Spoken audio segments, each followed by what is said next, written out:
Bismillahirrahmanirrahim. Assalamualaikum warahmatullahi wabarakatuh.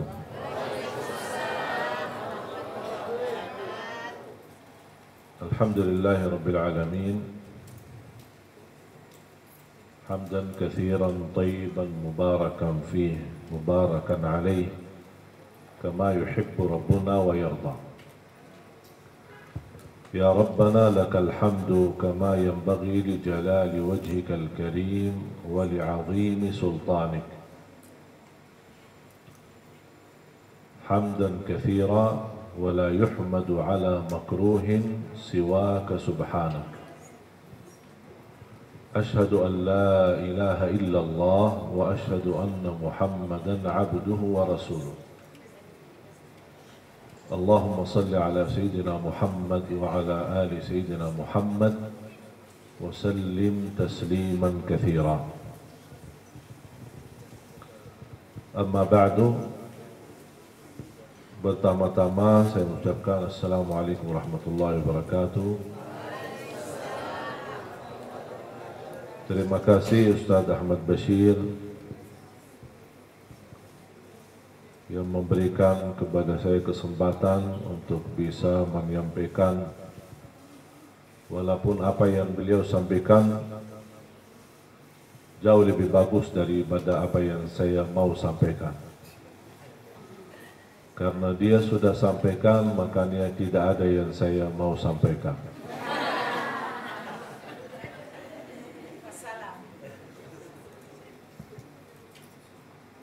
Memang bahasa Ustaz Ahmad Bashir jauh lebih lancar daripada saya. Maklum, beliau asli Indonesia, saya asli Arab. Arab Madinah, bukan Arab Tanah Abang. Tapi subhanallah bisa sedikit-sedikit belajar. Dan ini karunia Allah subhanahu wa ta'ala bagi saya bisa berbahasa Indonesia. Bukan karena saya hebat, bukan karena kecerdasan, bukan karena kemampuan. Itu murni taufik dari Allah subhanahu wa ta'ala. Subhanallah, coba bayangkan kalau kita melihat manusia semuanya yang hadir sama, di dalam mulutnya punya lidah, tapi gerakannya bisa beda, suara, beda bahasa, beda kemampuan. Padahal mulut sama, lidahnya sama, giginya sama.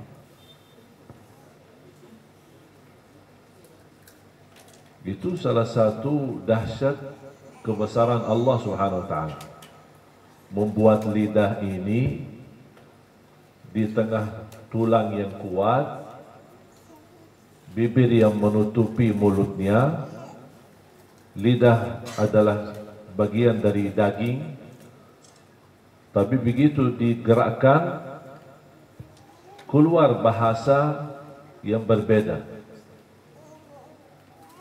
Lidah Arab, lidah Indonesia, lidah Barat, lidah Timur. Subhanallah. Wa ikhtilafu alsinatikum wa alwanikum. Allah menciptakan manusia dengan perbedaan ucapan lisannya, perbedaan warna kulitnya. Dan itu tanda kebesaran Allah subhanahu wa ta'ala. Makanya saya setiap diberikan oleh Allah kemudahan menyampaikan ceramah, menyampaikan sesuatu, saya selalu ingatkan diri saya, hei Ali Jabir, itu dari mana kamu bisa gerakkan lidah keluar bahasa Indonesia? Sedangkan kalau saya bersama istri, gerakkan lidah juga, tapi keluar bahasa Arab. Tidak pernah tercampur. tidak pernah ngomong sama jamaah bahasa Arab, saya kira jamaah istri saya. Dan saya tidak pernah berbicara di depan istri saya berbahasa Indonesia, saya kira istri adalah jamaah saya. Tidak pernah kebalik.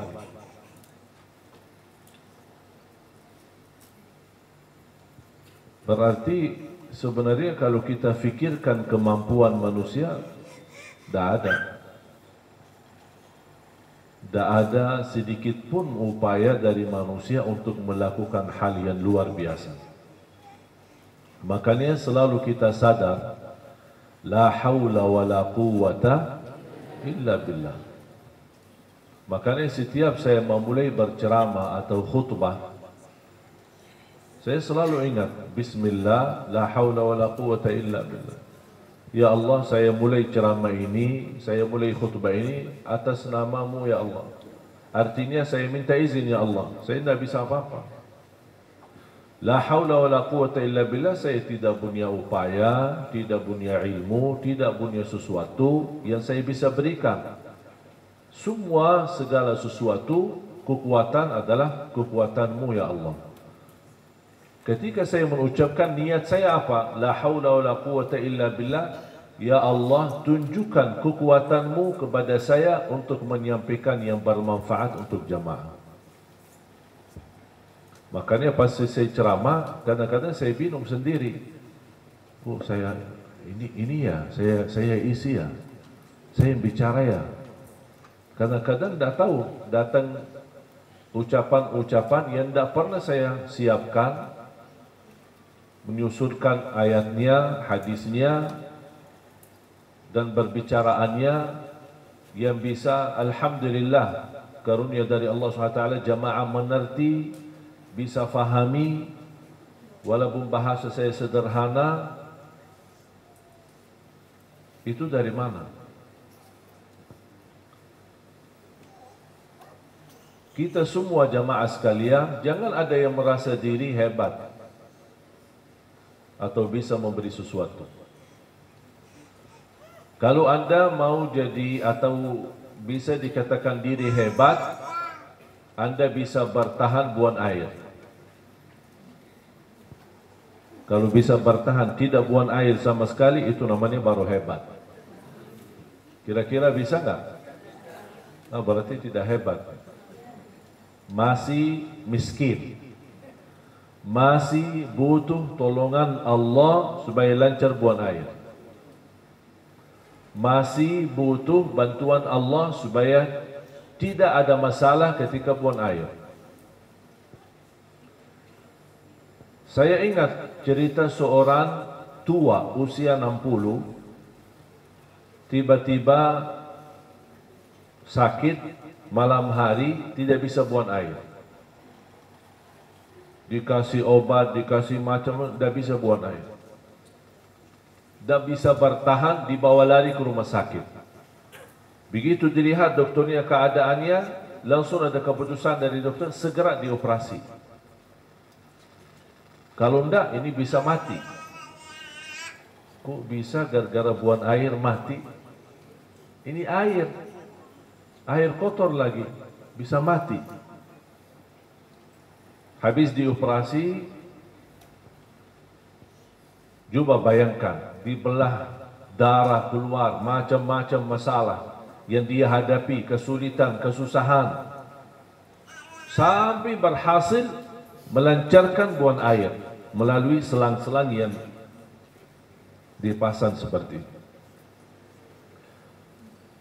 Anaknya melihat keadaan bapaknya habis dioperasi dan dibelah berdarah, mereka berterima kasih seperti orang kepada dokternya, seperti orang memberikan sesuatu yang dahsyat. Mereka datang kepada dokter, terima kasih Pak Dokter, terima kasih bantu ayah kami, terima kasih bisa lancar, terima kasih. Sampai biaya operasi dikasih 2 kali lipat. Kelebihannya buat Pak Dokter katanya, kami saking senang atas upaya dan bantuan daripada dokter untuk membantu ayah kami supaya bisa membuang air. Tiba-tiba begitu peristiwa ini terjadi di depan mata orang tuanya, beliau menangis. Anaknya kaget, ayah kenapa nangis? Apa sakit lagi? Kata beliau, saya bukan sakit lagi, tapi aku heran terhadap perilaku anakku. Ini baru saja seorang dokter ini membantu dalam cara operasi dan berdarah. Kalian begitu luar biasa berterima kasih dan bersyukur. Sambil biaya 2 kali lipat diberikan kepada seorang dokter itu. Aku sudah 60 tahun lancar-lancar saja, tanpa merasa beban, tanpa merasa susah. Siapa yang membantu saya selama 60 tahun? Kalau kita hanya ingin bersyukur, berarti kita belum mampu tumpus syukur nikmat lancar buang air. Itu aja, satu belum selesai, belum lunas mensyukuri nikmat itu. Coba kalau saya hitung nikmat yang lain, nikmat berfikir, nikmat mata.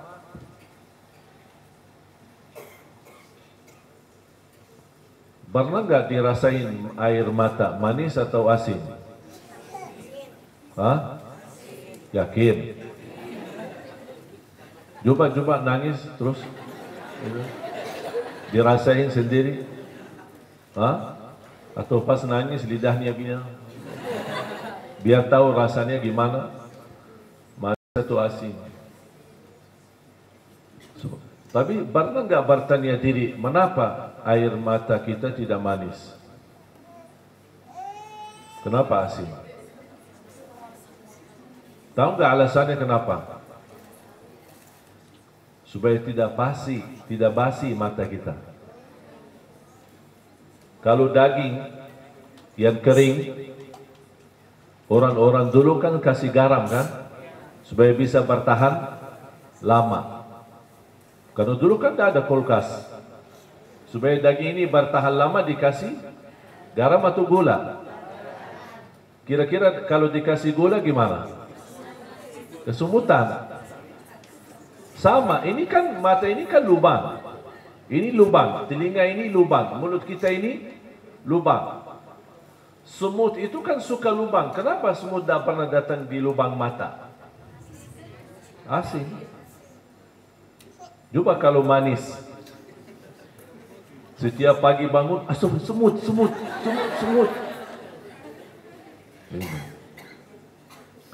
Nikmat tak pernah kita sadari. Ada satu cerita disebutin oleh ahli tafsir. Ada seorang yang beribadah kepada Allah 500 tahun dari umat-umat terdahulu. Berapa tahun? 5. Tak pernah berbuat dosa. 500 tahun ibadah, tak pernah ada satu dosa pun tak ada. Allah tanya sama dia, kamu masuk surga karena amalanmu atau karena rahmatku? Dia merasa bangga. Ya Allah, aku capek 500 tahun ibadah. Tak pernah saya membuat Allah murka. Tak pernah membuat Allah marah. Saya tidak pernah melanggar. 500 tahun saya ibadah tanpa merasa lelah, tanpa merasa capek. Pantas saya masuk surga karena amalanku 500 tahun. Allah ingin menunjukkan keadilannya. Karena tidak ada amalan yang bisa bawa kita ke surga. Enak-enak itu masuk surga tidak ada. Apa yang Allah janjikan, amalkan ini masuk surga. Rasulullah berkata amalkan ini dijamin masuk surga. Ini semua karena karunia rahmat dari Allah. Memberikan istilahnya promo. Faham tak promo? Allah kasih tawaran. Mau enggak masuk surga? Promonya ini, amalkan ini. Barang siapa yang menjaga 12 rakaat sehari dan semalam, yang disebut oleh ulama sunnah qabliyah ba'diyah, totalnya 12 rakaat. Barang siapa yang menjaganya dapat rumah di dalam surga. Padahal kalau kita berfikir, ibadah belum tentu membawa kita ke surga. Tapi Allah yang menawarkan. Ketika Allah ingin menunjukkan kepada hamba yang merasa bangga karena dia beribadah 500 tahun dan bisa dia menjaminkan dirinya masuk surga, Allah kasih lihat berapa banyak nikmat yang aku berikan. Kamu akui? Akui. Yakin? Tahu nikmatnya banyak. Ayo coba kita timbang satu nikmat saja. Diambil oleh Allah nikmat matanya, ditaruh di timbangan, dan buku amalan 500 tahun di satu timbangan. Mana yang lebih berat? Nikmat mata. Ternyata ibadah 500 tahun belum mampu melunasi syukur nikmat mata. Langsung beliau melihat matanya, nikmat mata lebih berat daripada amalan ibadah 500 tahun. Dia kaget, ya Allah, masuk surga karena rahmatmu, rahmatmu bukan karena amalanku. Baru dia tahu dan sadar. Makanya jemaah sekalian, ketika kita berkesempatan beramal, jangan tunda-tunda. Amal buat diri, amal buat orang lain, bermanfaat, kebaikan, jangan tunda-tunda. Ada uang 1.000, ada kesempatan kita bisa sedekahin 1.000, jangan ditunda. Karena belum tentu dapat kesempatan bersedekah. Bukan tidak ada jaminan dapat rezeki, bisa dapat rezeki. Tapi apakah setiap orang punya rezeki bersedekah? Belum tentu. Makanya ketika Anda berkesempatan beramal, jangan bagi macam alasan. Nanti insyaAllah kalau banyak rezeki, nanti kalau saya terima gaji, nanti kalau saya dapat pensiunan, nanti kalau saya dapat proyek, nanti kalau saya dapat. Tidak usah bagi bahasa nanti sama Allah. Ada kesempatan. Contoh, kita lagi makan, melihat ada orang lapar. Jangan berbagai macam berfikir, ajak dia makan. Walaupun hanya yang ada itu saja yang kita lagi makan. Ayo Pak, Bu, kita makan bareng. Mohon maaf apa adanya. Ini sedekah yang luar biasa. Saya yakin Bapak Ibu semua ingat hadis wanita dari Bani Israel yang memberikan air minum kepada anjing. Tahu kan? Tahu enggak wanita itu siapa? Apakah waliullah? Wanita ulama? Salihah? Apa? Setiap hari kerjaannya zina. Tidak ada lain. Tidak ada yang lain. Berarti tidak punya kebaikan sama sekali.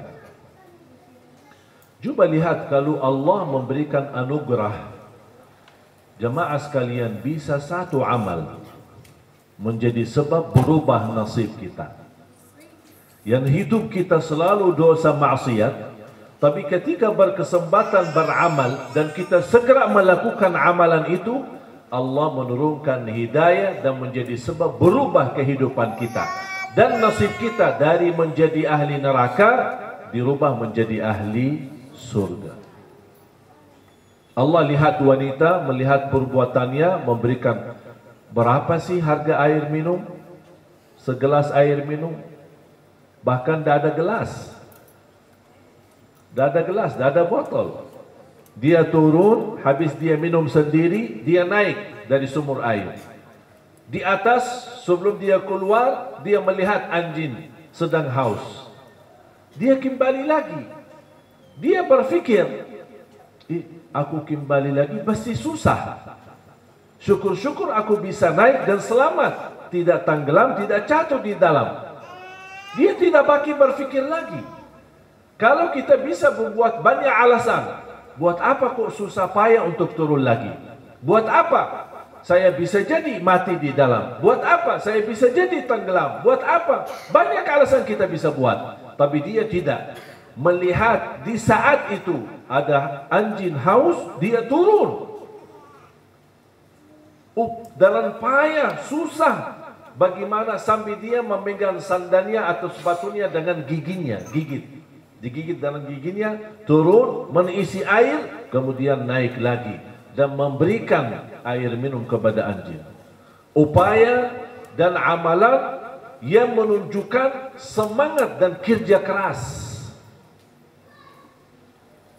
Tak ada siapapun di saat itu. Dia bisa berkata, buat apa saya urusin anjing? Buat apa saya urusin binatang? Di padang pasir, di musim panas, aku aja turun susah payah untuk minum buat diri sendiri saja, untuk menangkap dan menghilangkan haus. Udah cukup, buat apa saya pikirin yang lain? Tapi dia tidak mau pakai alasan. Dia melihat di situ ada kesempatan beramal, tapi dia tidak tahu ternyata di belakang amalan yang dia lakukan, Allah ampuni segala dosanya, Allah tuliskan namanya menjadi ahli surga. Aduh, gara-gara anjing jadi ahli surga. Bagaimana kalau kita berilaku baik sama manusia, bukan sama anjing? Kalau sama anjing yang kita tahu di dalam Islam, anjing najis, anjing dagingnya haram, anjing tidak boleh dipelihara, bisa menghilangkan pahala yang banyak dari amalan dan pahala amalan kita. Ini anjing yang begitu posisinya di dalam ajaran Islam, tapi Allah menghargai orang yang memberikan kasih sayang kepada anjing. Bagaimana kalau istilahnya binatang yang lebih mulia lagi? Bagaimana kalau kepada manusia? Bagaimana lagi kalau sesama muslim? Makanya jamaah sekalian, ketika berkesempatan beramal, jangan bagi fikir. Begitu anda merasa tersentuh hati untuk mengamalkan amalan ini, jangan tunda-tunda. Walaupun yang anda berikan hanya sedikit, karena Allah tahu, ya Allah maaf, inilah kemampuanku saat ini. Tak apa-apa, kasih aja. Salah satu kebiasaan di kota Madinah, dan rata-rata di Arab Saudi umumnya,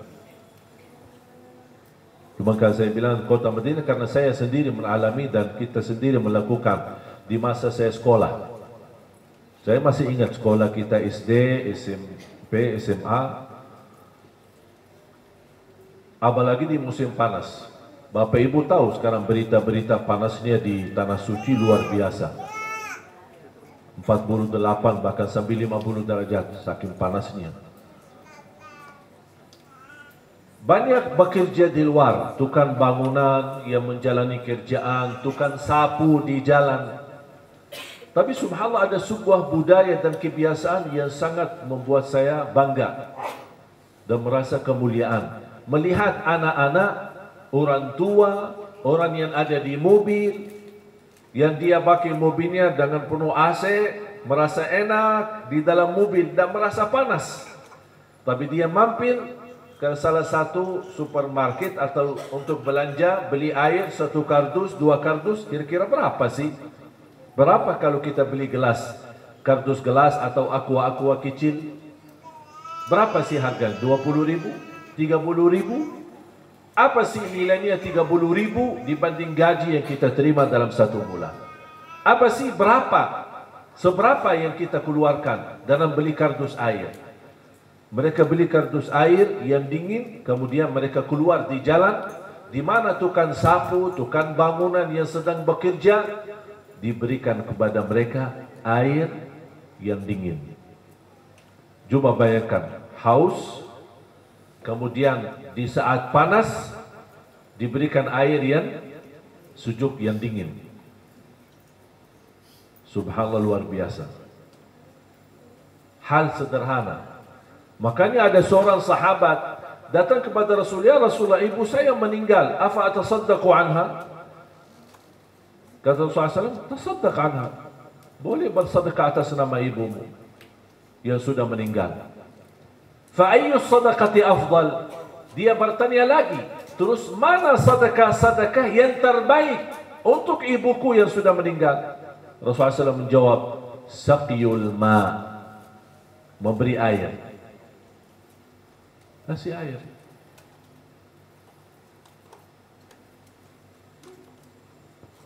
Sederhana tapi luar biasa. Coba sebulan sekali, tidak usah banyak-banyak. Sebulan satu kali beli kardus aqua, dan sambil anda jalan mau kemana, ketemu tukang sapu, kasih. Ketemu orang tukang sampah yang mendorong, ini dari mana-mana, jauh-jauh mereka sambil kerinang, kasih air. Itu kan kemampuan. Ada yang mampuannya lebih besar, dia bisa kasih bok nasi misalnya, pas jam siang. Bok nasi, bok buat makanan pagi atau siang atau malam. Ini kembali kepada kemampuan kita masing-masing. Dan yang bisa menghilangkan haus seorang, insya Allah akan Allah hilangkan hausnya di hari kiamat. Jemaah sekalian dimuliakan Allah Subhanahu wa taala, karena sudah waktu, intinya kalau berkesempatan beramal, jangan tunda-tunda. Ada orang berkata, saya ingin beramal, tapi kemampuan saya terbatas, atau bisa dikatakan tidak punya kemampuan sama sekali untuk beramal. Alhamdulillah masih punya mulut untuk mengajak orang lain. Saya tidak bisa dengan harta sendiri, tapi saya bisa dengan mulut saya sendiri mengajak orang lain yang saya kenal, yang barangkali kemampuan yang lebih daripada saya, itu juga akan terhitung sedekah atas namamu. Jadi bukan hanya orang yang mampu, kita juga mengajak orang lain, kita terlibat mendapatkan pahalanya. Makanya kita selalu wa ta'awanu 'alal birri wat taqwa, saling mengajak dalam kebaikan. Bukan hanya kita sendiri mengamalkan, tapi kita mengajak orang lain. Bahkan mengajak orang lain kita mendapatkan 2 kali lipat pahalanya buat diri kita, dan karena kita mengajak orang lain kita mendapatkan pahalanya. Waddalu 'alal khairi kafa'ili, orang yang mengajak kebaikan sama seperti orang yang melakukan kebaikannya sendiri.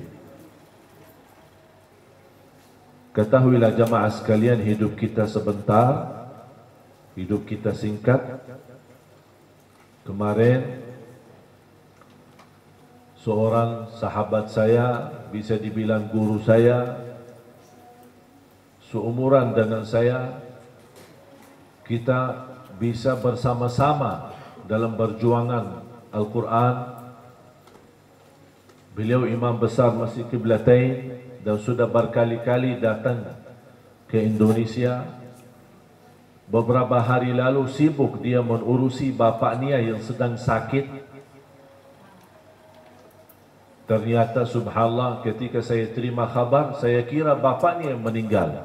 Ternyata anak yang sedang sibuk urusi bapaknya, dialah yang meninggal di usia yang sangat muda. Dunia ini menurut saya, dengan adanya kematian, menghilangkan semua impian-impian duniawi kita. Berjabat, hilang nikmatnya jabatannya dengan kematian. Kekayaan, tidak ada artinya kekayaan dengan menghadapi kematian. Semua hilang, bahagia, nikmat yang kita rasakan sudah hilang, tidak ada artinya. Makanya dunia ini tidak ada arti. Mengapa dunia ini tidak ada artinya? Karena diakhiri dengan kematian. Makanya kata ulama, apa arti daripada hidup yang ujungnya mati? Apa arti hidup yang ujungnya mati? Arti hidup yang sesungguhnya yang tidak ada kematian sama sekali. Itulah hidup nanti di surga, di akhirat. Itu kalau sudah dibangkit oleh Allah, tidak boleh mati lagi selama-lamanya. Dan kita tinggal milih, mau menjadi neraka, ahli neraka selama-lamanya, atau menjadi ahli surga selama-lamanya. Ketika sudah selesai hisab, ahli neraka masuk neraka, ahli surga masuk surga, Allah Subhanahu wa taala memanggil mereka dan Allah tunjukkan kematian ini dalam bentuk seekor kambing. Al-maut dibentuk dalam seekor kambing dan disembelih kematian itu. Allah tunjukkan, apakah kalian tahu kambing ini apa? Semua jawab, ahli neraka dan ahli surga. Inilah al-maut, kematian. Kata Allah, disembelih kematian itu. Cuf, kematian disembelih. Berarti kematian mati.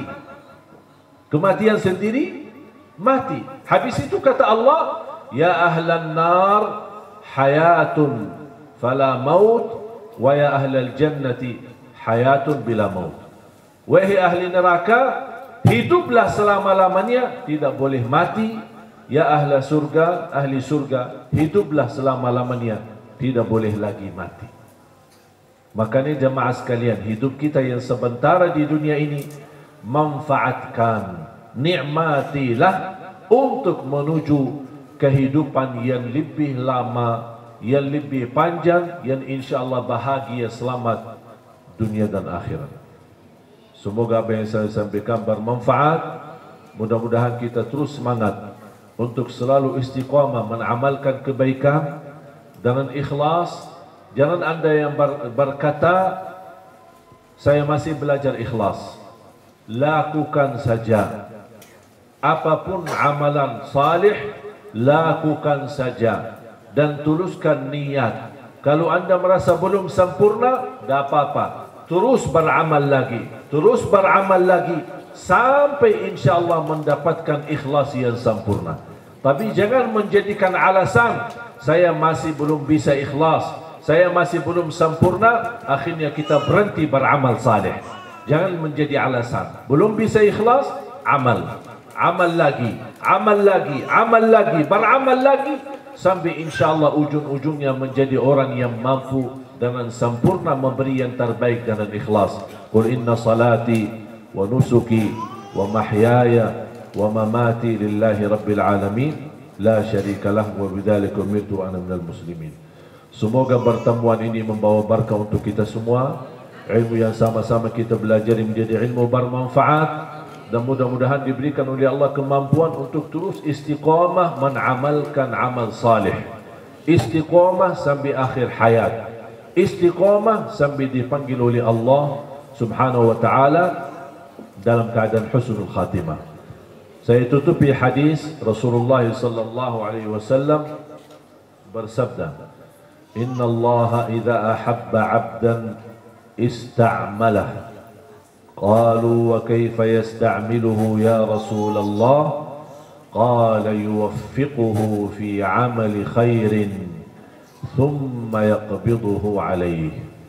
Ada seorang berkata, saya sering mendengar Syekh Abdul Aziz bin Baz rahimahullah selalu berdoa, Allahumma sta'milni fi ta'atik, Allahumma sta'milni fi ta'atik, Allahumma sta'milni fi ta'atik. Karena tujuan hadis ini, barang siapa yang dicintai oleh Allah, akan Allah membukakan jalan untuk beramal salih. Ketika dia beramal salih, di saat dia melakukan amal salih tersebut, Allah cabut nyawanya. Itu yang dimaksud Allah menghantarkan kita kepada husnul khatimah.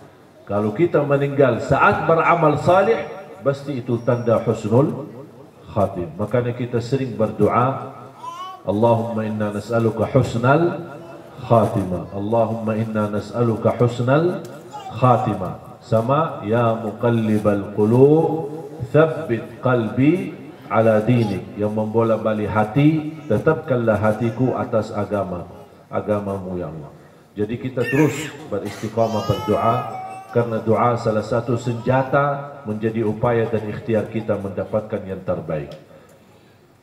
Barakallahu lakum wa fikum wa alaikum wa as'alullah subhanahu wa ta'ala yanfa'ana bihadzal majlis. Allahumma ighfir lana wa liwalidina wa li jami'il muslimina wal muslimat wal mu'minina wal mu'minat الأحياء منهم والأموات. اللهم علمنا ما ينفعنا وانفعنا بما علمتنا وزدنا علما وتقى. ربنا آتنا في الدنيا حسنة وفي الآخرة حسنة وقنا عذاب النار. وصلى الله على سيدنا ونبينا محمد وعلى آله وصحبه وبارك وسلم والحمد لله رب العالمين. سبحانك اللهم وبحمدك أشهد أن لا إله إلا أنت أستغفرك وأتوب إليك. السلام عليكم ورحمة الله وبركاته.